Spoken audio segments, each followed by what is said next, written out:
தாய் தமிழ் உறவுகளுக்கு வணக்கம். பாஜக தலைவர் வீட்டில் விபச்சாரம் என்ற தலைப்பில் இந்த காணொளியை நாம் காண்கிறோம்.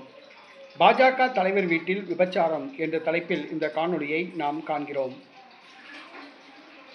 மேகாலயா மாநில பாரதிய ஜனதா கட்சி துணைத் தலைவர் பெர்னார்ட் மராக்கின் இவருடைய பண்ணை வீட்டில் விபச்சாரம் நடைபெற்றுள்ளது. காவல்துறையினர் அவருடைய பண்ணை வீட்டை முற்றுகையிட்டு சோதனை நடத்தினர்.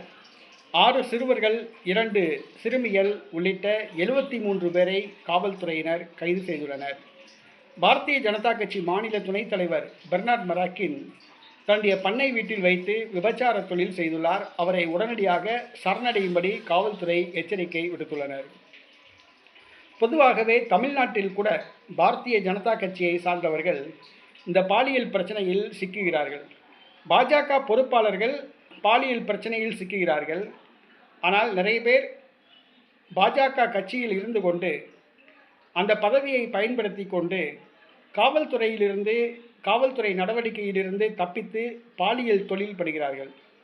இது பாஜகவினர் மட்டுமல்ல, திமுகவை சார்ந்தவர்கள் கூட தமிழ்நாட்டில் ஆளுங்கட்சியில் இருந்து கொண்டு இந்த பாலியல் தொழிலில் ஈடுபடுகிறார்கள். திமுக தொண்டர்கள் இந்த பாலியல் பிரச்சனைகளில் சிக்குகிறார்கள்.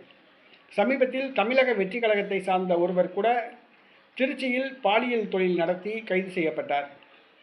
ஆக இந்த அரசியல்வாதிகள், அதாவது இந்த விபச்சார தொழில் பண்ணுகின்றவர்கள் காவல்துறை நடவடிக்கையிலிருந்து தப்புவிப்பதற்காக ஏதாவது ஒரு அரசியல் கட்சியில் ஒரு டம்மி போஸ்ட்டை வாங்கி கொண்டு அவங்க காரில் கட்சி கொடியை கட்டிக்கிட்டு, அவங்க வீட்டில் கட்சி பேனரை கட்டிக்கிட்டு, அவருடைய பதவி பேரை நேம் போர்டை வச்சுக்கிட்டு இன்றைக்கி காவல்துறை நடவடிக்கையிலேருந்து நிறைய பேர் தப்பிக்கிறாங்க.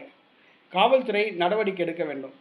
எந்த அரசியல் கட்சியாக இருந்தாலும் சரி, ஆளுங்கட்சியாக இருந்தாலும் சரி, எதிர்கட்சியாக இருந்தாலும் சரி, சைடில் உள்ள கட்சினாலும் சரி, எந்த கட்சியாக இருந்தாலும் சரி, பாலியல் தொழில் பண்ணுபவர்களை, விபச்சார விடுதி நடத்துபவர்களை கைது செய்து சட்டத்தின் முன் நிறுத்தி தகுந்த தண்டனை வாங்கி தர வேண்டும்.